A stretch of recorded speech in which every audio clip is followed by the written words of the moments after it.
welcome to everyone today. Thank you very much for joining the third in our series of AI webinars that we've been doing. My name's Emma. I head up new business here at BCN, also head up the Microsoft relationship. Fraser, do you want to give yourself an introduction? Yep, good afternoon, everyone. I think many of you have probably heard me ramble on quite some time about Copilot and AI, but my name is Fraser Deer. I head up BCN's AI and data innovation team. And yeah, all things AI. So today we're going to be showing you some hints and tips about getting the most out of your M365 Copilot. Amazing. Thanks, Fraser. So today what we're going to cover in the next sort of 40 minutes or so, we're going to look at what can you actually do every day. What are the small wins that have a big impact on you or your role? Give you some great tips that you can actually take away with you. We're going to show you some live demos in spreadsheets, documents, emails. So be ready for lots of demos in this very little slideware. And then we're going to kind of build out some real use cases to show you sort of a day in the life of. So welcome, looking forward to taking you through it. As I mentioned, this is the third in a series that we've been doing. So to date, in episode 1, we've gone through how do we choose the right tools? So what are the 5 questions we need to ask? Who are the stakeholders involved? Then in episode 2, we then learned how to prompt. I found that one particularly useful because my prompts are so much better now than they were before that. And then today, let's actually put this to work. So let's actually show some real life examples. Fraser is going to be doing most of the heavy lifting on that. And with no further ado, I will hand you over. Just also mention, sorry, Fraser, before I do, if anyone wants previous recordings of one that you weren't able to move, absolutely can provide that. Tomorrow you'll be sent through a recording of this one, so you'll have that as well. And if anyone's got any questions at any point, just pop it in the chat here. I'll be monitoring it with Lottie, so feel free to ask us any questions. Right, now I really will hand over to you, Fraser. Thank you very much. Cheers, Emma. So let's think about the small wins mindset. There's an awful lot of talk around AI. There's an awful lot of talk about tools that you can use and third-party tools. For today's session, we're going to be thinking just about M365 Copilot, because that is safe to use inside your tenant. And most of you will already have some function of this, either Copilot Chat or M365 Copilot. So you've already got the tools. The idea here is to show you just a couple of changes that you can make in your usage of these tools and save a huge amount of time. So what we're trying to think about here is, if I can save 2 minutes a task, if I only save 2 minutes 5 times a day, you're almost saving 40 hours a year. Now that's a huge saving. So I'm going to dive straight in. We're going to cover 4 main applications in this demo today, and then we're going to unpick the value that brings. So the items that we're going to cover today are, and excuse me from looking from screen to screen because you don't want to watch me type out prompts. So I've got a screen on the left that has all of these prompts, and we've got the screen in front of us that you guys can see today. So we're going to go through Outlook, we're going to go through Word, we're going to go through Excel, and we're going to go through Teams. Not in any huge depth, but I'm going to show you some real prompts that will make a change. Fantastic. Right, so we're going to dive straight in, and we're going to go straight into Outlook. So I don't know about you guys, but I have an awful lot of very long threaded emails, and actually taking time to go through them can take considerable time just to read them, far less do anything that comes off the back of it. It's very, very straightforward to then start to draft replies from either bullet points or directly from the messaging, and we can extract action items really, really quickly. So what I'm going to do is I'm going to show you all of this, and I'm going to show you it live. So everyone needs to finger cross because we're going live today, so we're going rogue. Nothing's pre-recorded, so this may go horribly wrong. But let's try and do our very best. So what I've got here is I've got a little demo environment, and I'm using all of the web applications today, but of course everything I'm showing you today can also work on your desktop apps. Here we've got that main portal.office.com. I've got my OneDrive open, where I've got some files that we're going to use in today's demo, and we're going to dive straight into email. So this is your inbox, very similar, although probably very unsimilar because there's very few emails in here. But what you can see here is a big long email chain between Fraser Deer and you being the demo account, M365 demo. So first of all, I'm looking at this big long chain and I'm thinking, my goodness, how on earth am I going to unpick this? So first of all, let's just use Copilot. You could just use Summarize by Copilot, but you don't really know what it's going to do. So I want to give it a bit more guidance. So I'm going to open up my Copilot tab, and here we go with our first prompt. So as we described earlier on, we're going to be using the craft methodology. And because I've opened this and I'm selected on that particular email chain, it's already identified that I want to do something with that email chain. So that's the context that it's going to use. So the prompt that I'm going to use here is I'm a BCN demo account. So this is the context, and I'm giving you it raw, but Lottie's going to be dropping these in and also sending out by PDF later. So this is a long email thread between me and a colleague preparing for Small AI Wins, the webinar. I've been away and need to get back up to speed fast. I don't want to miss anything I'm responsible for. Now I give it the role, act as my executive assistant. Action, I want a 3-sentence summary. What are the key decisions that have been made?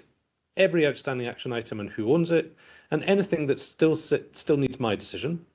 And then in the format, I want it kind of like a bullet pointed list. I also want a table, and I want it to be, crisp and businesslike. Let's go for it. So as soon as we do that, Copilot kicks in and we're off. So first of all, here's the 3-sentence summary based on all of there's 30 backwards and forwards emails here. So you and Fraser Deer are preparing for Small AI Wins. Oh, that's this webinar on, today. A strong momentum, 310 registrations, all demo content is good. The run sheet's locked, the event's scheduled. We've got the wrong time because I intentionally put the wrong details into this chat. Decisions that were made, so here's all of the activities that have gone backwards and forwards, and here's the action items. I'm just going to make this a little bit bigger so we can see it all. So we've got the platform test, we've got the deliver the webinar, we've got the send recording and survey email. Oh, by the way, after today's event, we're going to be sending you a survey just to get a bit of feedback about how it goes. A nurture email, episode 4 topic vote. So we've got all of this kind of rich activity pulled all from all of these emails. So if I was going to do this manually, that would have taken me, I don't know, half an hour, maybe an hour to do that. One prompt, job is done. So what's the next step? Well, I want to go back to Fraser, strange because it's me, and I'm going to reply. So the first thing that I notice here is I get this little funky little open Copilot piece. So what I want to do is I want to respond. So help me reply. So it's already doing this on the right-hand side and in context. So I'm going to use another prompt. And this prompt says, I'm replying to my colleague the night before. So I'm going to pretend that it's the night before. And I'm just going to send this and we're going to then read it. So act as my writing assistant, turn 3 bullet points into a short reply. Thanks for a brilliant recap. Confirm I'll be logging in. Tell them I'm thinking this is the best prepped episode we've ever done. It's a short email, 2 little paragraphs, warm. Lovely. And that's it done. So thanks for the brilliant recap, really appreciate it, and I completely agree that nothing should slip at this stage. I'll be logged in forwards from this time.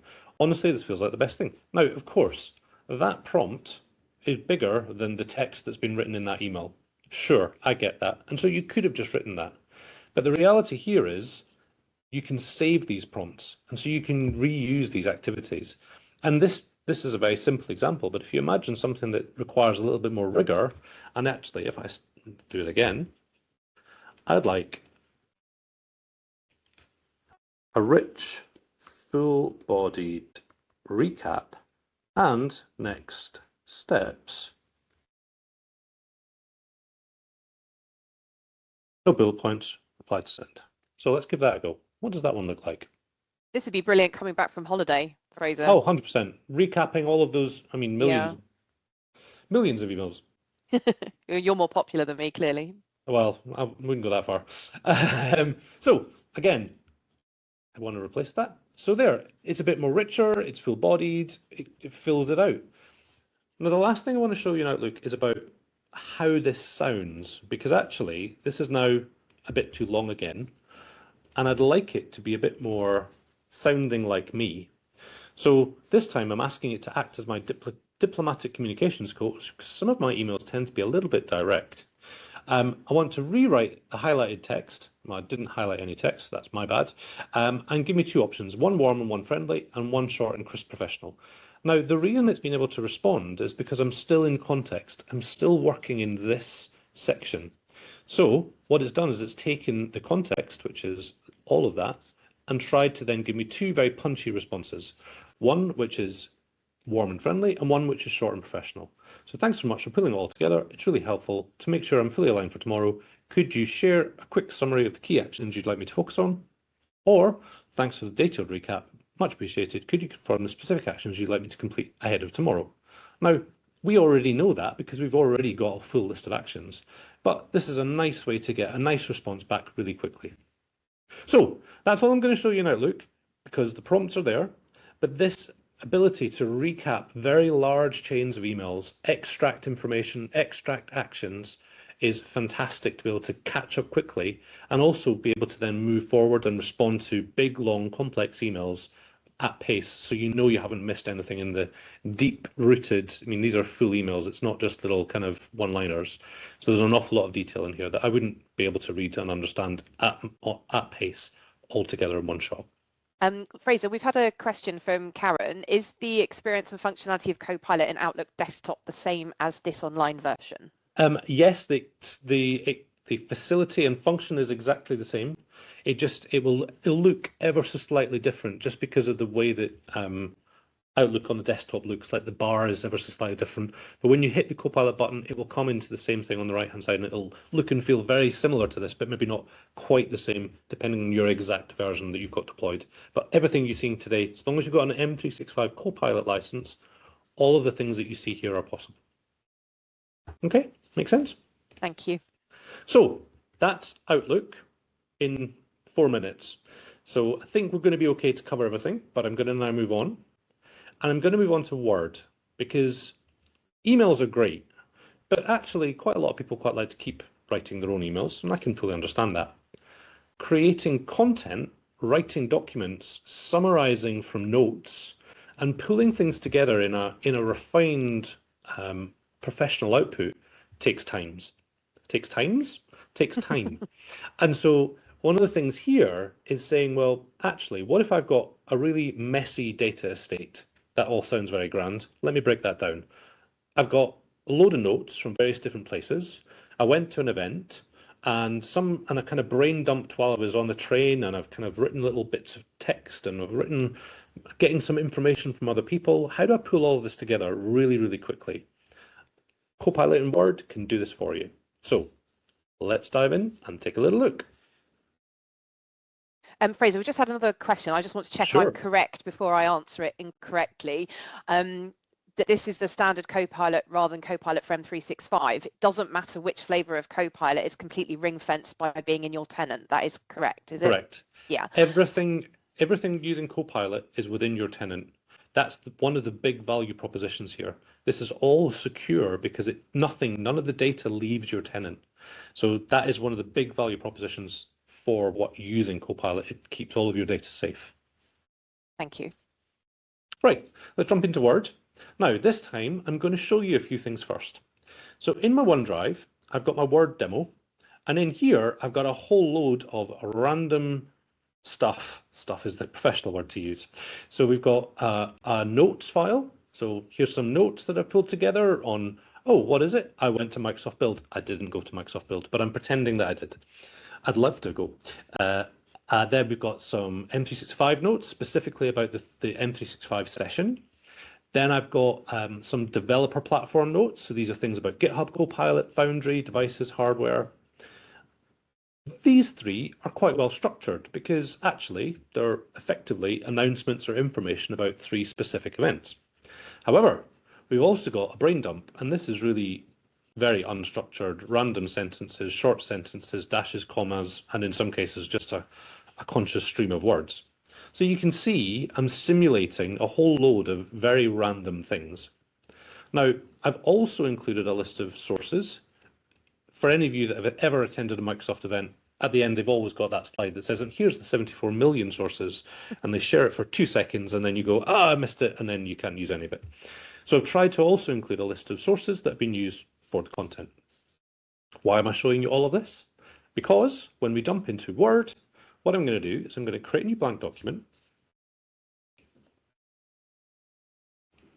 and then I'm going to use this bar at the top. Now you will already notice, hang on a minute, why is there no Copilot button? Well, there is, but it's down here as opposed to up here. So if we click on this, we'll get it to the sidebar. If we close it, we'll have it at the top. So I'm going to open the sidebar. And what I'd like to do is I'd like to incorporate the files that were in my OneDrive. Now there's 2 ways to do this. One is put a / and then you can find the files that you wanted, and there they are because they're in OneDrive. Or you can click on the plus icon and upload images and files from your desktop, or attach cloud files. Now, I've already showed you that my files are on OneDrive, so I'm just going to attach them this way because it's a little bit quicker than going the other way. So I want all of those 5 files, within the thing that we're going to do. So, monster prompt pending. Here we go. And again, these prompts are all going to be shared, so you can absolutely use them and tweak them to your heart's desire. So, let's just send it, and then we'll read through it.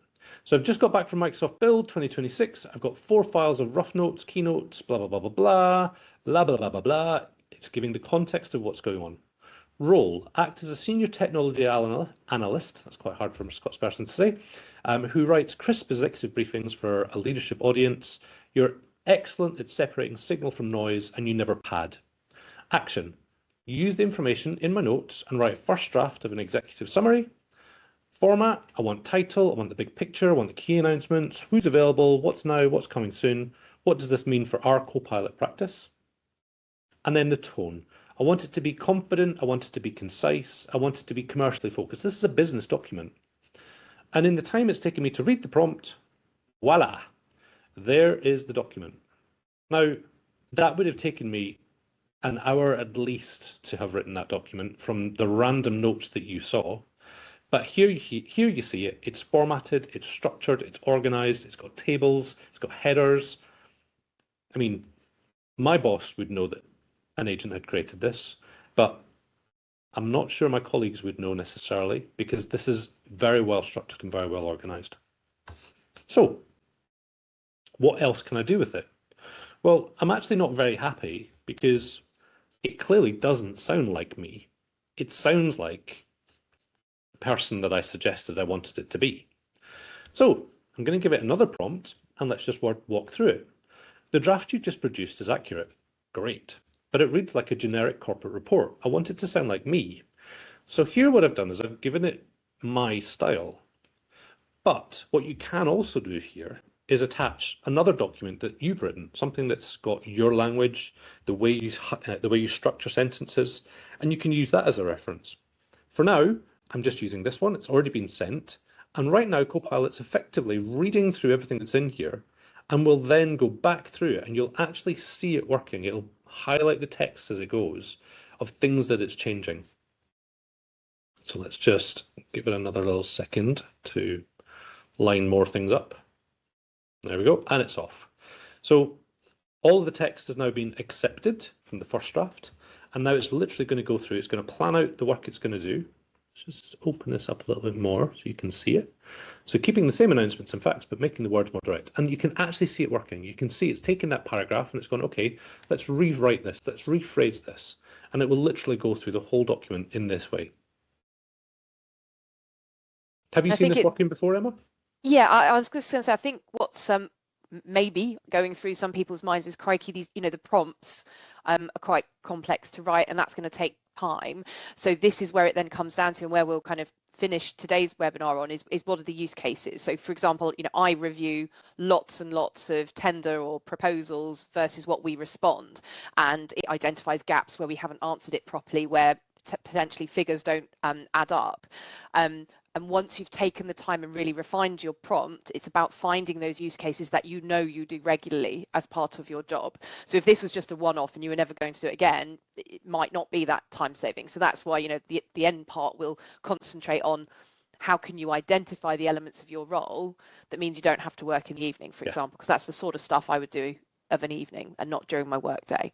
So I think that's one of the key things of this. And I think the other thing as well is, don't forget, I'm writing these out using the craft framework, and I've written it out explicitly here so all of our participants today can really understand the structure of a really good prompt.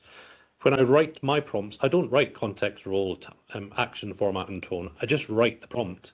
And so it doesn't need to be as structured as this to get this kind of outcome. I'm doing this to demonstrate the value of actually having a structured input prompt. Because, if you don't know, if you were trying to describe this task to someone else, that's exactly what you need to put in your prompt. Bad prompts equals bad outputs. Not that the tool doesn't work. The tool really does work, but it's dumb. It won't know unless you tell it what exactly you want to get out of the activity that you're about to do. So as you can see, it tells you what it's done. It's added more active using words like we and us. It's less corporate, it's less passive, but it still retains its kind of one-pager board style, because it then says, actually, do you want me to create that if you want it even punchier? And I'm just going to say yes, because it's already got all the context. Everything is all stored above. So it already knows what we're talking about. It knows what the kinds of things are. Usually helps if you press go. And we're just going to let that roll, hopefully.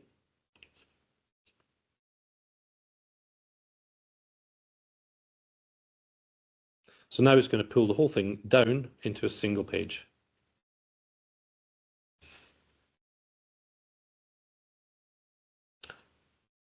So whilst it does that, I'm going to start to move on to the next thing. So literally it will go through here and pull it all into one single page.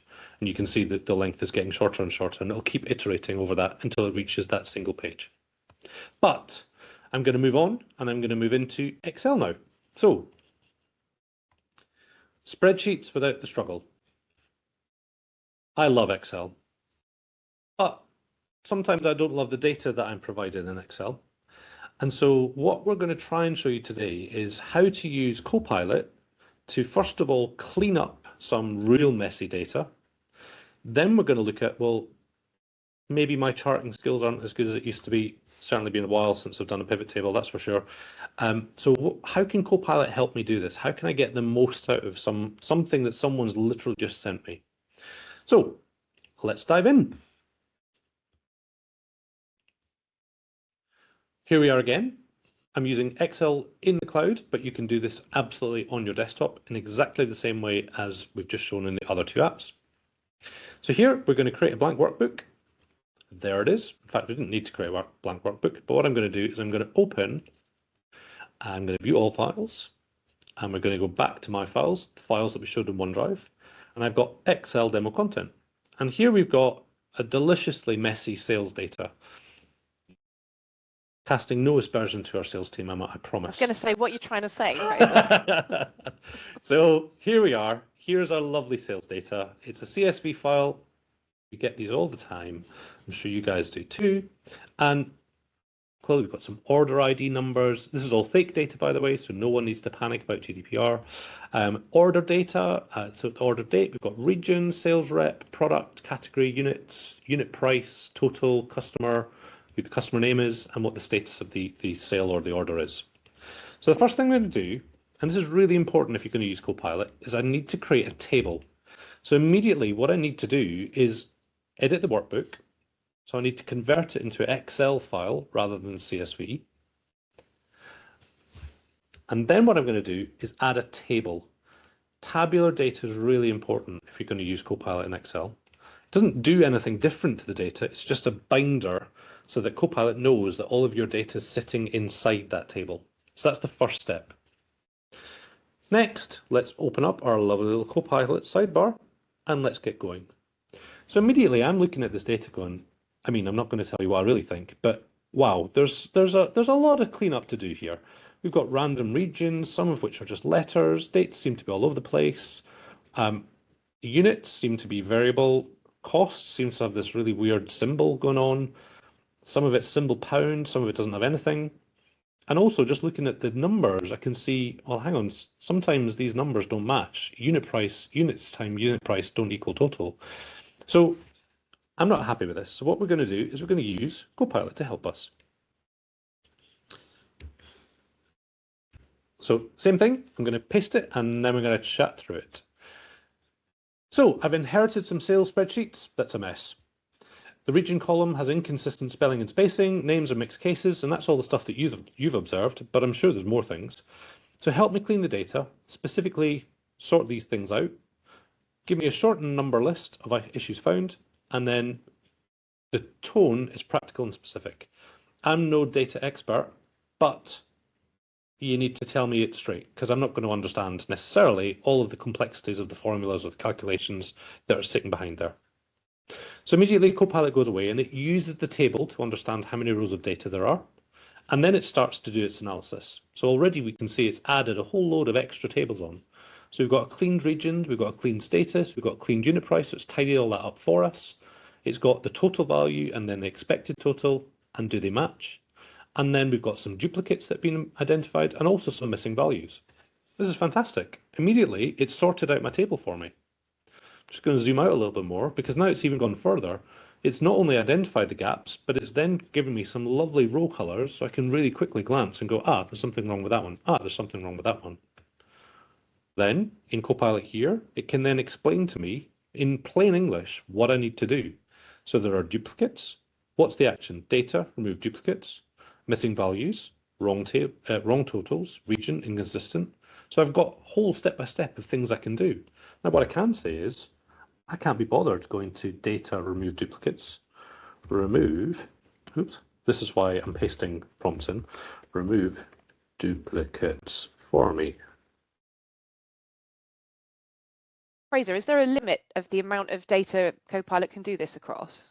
It's a great question. I don't believe so. I believe it's the limit of Excel itself. Now, there is a hard limit in Excel, so don't be putting 3 million rows of data in there. But what I would say is it's dependent on the volume of data that's within your Excel file, so long as they're in the tables.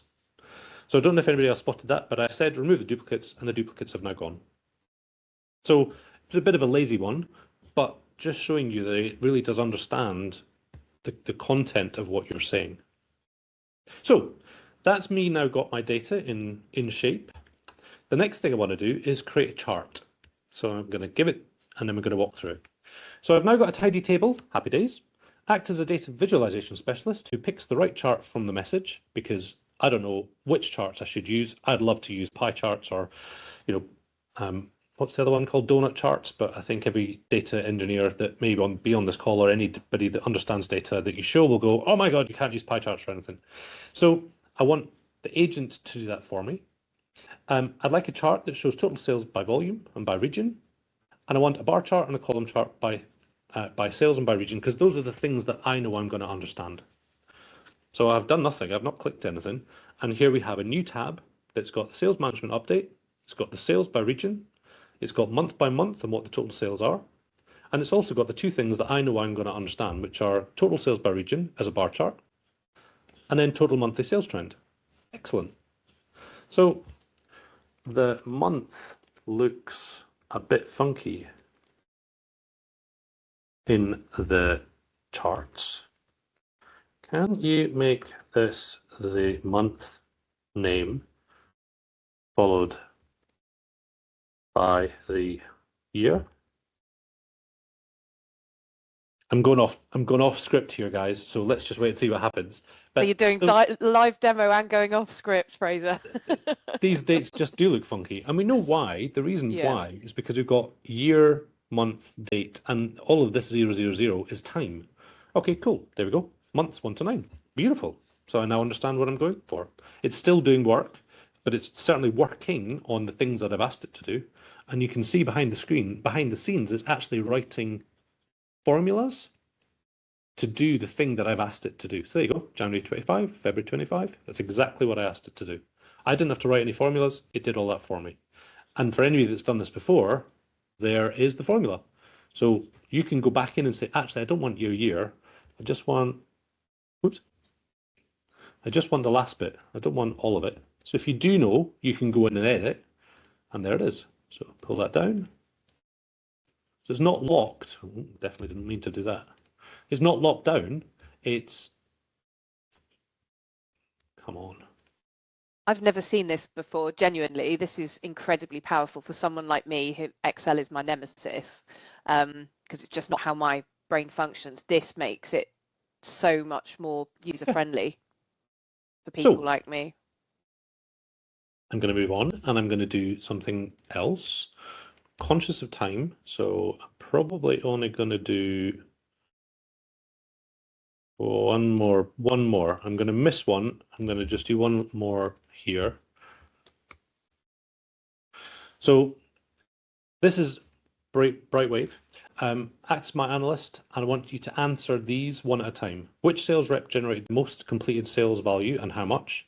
What percentage of orders were cancelled? And if I focus next quarter on our single best-selling product by value, which should it be and which did it bring in?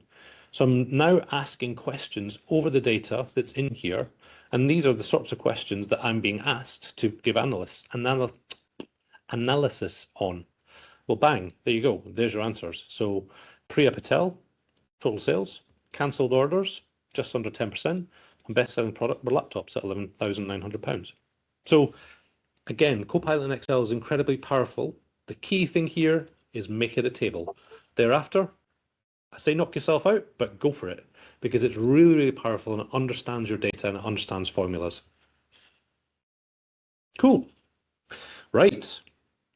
Last one. Let's jump into Teams and show you what it can do in Teams. So, meeting recap can happen in seconds. I don't know about you, but I'm terrible at taking notes, and action items often get forgotten because you'll say it and then you'll move on in a meeting and forget the thing you'll forget the thing that was ever said. Catch up mid-meetings, awesome. If you join a meeting late, you can literally open Copilot and say, what have I missed? I did it yesterday on a call and it was brilliant. I also said, have I been mentioned so far? And the answer was no. So I knew that I hadn't missed anything that was important necessarily for me, and people in the call either didn't notice I wasn't there or didn't need me there in the first place. But that's okay, that's a whole different ballgame. And also it can summarize chat thread summaries. So let's dive in. Only got a few more minutes left, so I'm going to try and make sure you get to see this. So here we are in Teams. Teams on the web, awesome. Yesterday evening, Ban and myself and this person, the demo account, we're supposed to have a meeting about today's event and also talk about the next event. But unfortunately, I didn't join, as in the demo account didn't join. So what I'm going to do is I'm going to open up the meeting that happened without me because I didn't join. And I'm going to click on View Recap. And View Recap is one thing to do with Teams, but I'm actually going to use this one. I'm going to use, again, the same Copilot sidebar. It's done it exactly the same way. It knows that we're talking about this event because I've been in the event and then opened Copilot. And what I'm going to do is I'm going to say,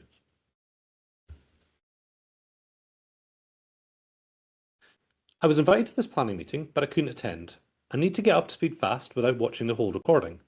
Act as a colleague who was in the room and give me a quick friendly catch-up. Tell me what the meeting was about and what I missed. Give me a 3-sentence overview, be friendly, concise, happy days. And here it is. So from that, I didn't attend the meeting, I know nothing about what happened in it. And here's the quick catch up. And here are the key decisions that were made on that call. And it says you've been assigned all these, hang on, I don't want all these bloody actions. What's going on? Fraser and Ban, prototype meeting prep. Okay, so I got an idea of what's going on. Now it sounds to me like I've been set up here because I think what's happened is Ban and Fraser had a conversation whilst I wasn't there. So same planning meeting that I missed, actions were assigned, especially assigned to me. Act as a project coordinator, list every single action and give me a table. Now, it's kind of hard to see here because actually this is quite a large table. So what I'm going to do is I'm going to pop this out and I'm going to jump into, when it finishes, I'm going to pop it out into a page. Edit in pages. This now gives me a full screen to see everything that we've just done. Now, I'm still in Copilot, I'm still in Teams, but I've now got a page that I can now start to edit around. I can start to add information to, if I so chose. But there is that beautiful detailed action, owner, timing. Stunning. The M365 demo account in this scenario is a real person, and here's actions that have been assigned both to Ban and myself. So immediately, I've not attended the meeting, I've now got a full action list about what on earth is going on, but I'm really still not happy because it sounds like, from what I can read, people might have been taking the mick a little bit. Act as my personal assistant who watched the meeting on my behalf. Tell me every time I, the demo account, was mentioned, what was said, and pull out exactly what is now expected of me as a result. Also, be light and helpful, because direct honesty can sometimes be a little bit tricky, especially when people are talking about you. So, are we expecting the demo account? So people on the call noticed that I was missing pretty early. Mild disappointment delivered with a smile. They're not here to argue. This is where things escalate for you. We assign them all the actions. So actually, it knows when people are being mentioned and it can pull that information out. So what do I need to do next time? So what happened? A bit of friendly stick for missing it, but they also clearly trust you with the key logistics. Excellent. So one last thing to round up today. I'm going to say they clearly talked about what the next event is going to be. So what I'm going to do is I'm going to say, I'd like you to act as a creative facilitator, build a bulleted list of ideas raised, and add one more to consider. I'll tell you why that's important in just 1 second, once it does it. So those are the things that we talked about to create an agent, an inbox triage agent, a meeting prep agent, a new starter onboarding agent. And here's one that Copilot has come up for me. Now what I'd like it to do is write an email, a groveling email, back to Band and Fraser, apologising for missing the meeting, but include that new idea, because then it shows Band and Fraser that I've understood, I've listened, and by the way, don't miss me out next time, because actually I've got some really good things that I can add to the meeting. So it shows the other participants that I've caught up and I'm back on track. So that is 4 live demos in 30 minutes, hopefully showing you some really good examples of how to use Copilot within all of your business applications to come out with business outcomes and help you do what you do faster, quicker, and hopefully maybe some less missed actions. Maybe that's just me. Perfect. Thank you, Fraser. Appreciate that. You'll see in the Q&A section, guys, that all of those prompts have been put in there. If anyone has got any questions, do feel free to, we have got a few minutes now that we're very happy to answer any questions that you might have. So do feel free to pop them in. I think as a recap, it's pick one task this week. From all of the things that you've seen today, just pick one. Try and use Craft, especially in the early days. And if you can't remember what Craft is, you've seen it here, you've got some prompts, and you can always go back and look at the previous webinar. The idea here is once you got used to writing things in Craft, you won't need to have the structure, but give it a go. And if there's something that's really useful, like any of the prompts we've shared today, save them inside Copilot. Let AI draft it, have a read. If you don't like it, draft it again. The saving you're making from an hour to a couple of minutes, you can afford to do it multiple times. Make adjustments, ask it to do more. And then share what you found works with all of your other colleagues. Share, did you know that it can do this? Share your experience, because if you're seeing savings, if you're seeing benefits, then they will too. Now we've obviously got a number of things that we can do to support you. If you need some more support, we've got a Copilot chat adoption program. We can also do bespoke learning, and we can also obviously facilitate you all with Copilot licenses. But I think the key takeaways are Outlook, Word and Excel and Teams are tools that people use every single day. And hopefully today we've shown you how powerful and how quick Copilot can help you get to the answer faster. Shameless drop, episode 4 is going to be on Thursday, the 13th of August at midday. So pop that in your diaries now. We're going to cover strategy. We're going to talk about prompting again, obviously, because prompting is really one of the driving forces here. But this session is going to focus specifically on what's the difference between things like Power Automate and agents. What's declarative workflows? What's process automation? And what's agentic workflows? And we're actually going to build an agent live inside the demo, inside the webinar, so you can see how quick and easy it is to build these things inside M365 Copilot. That was brilliant. Thank you, Fraser. I always learn so much from these sessions. So thank you very much for that, Fraser, and thank you everyone for joining.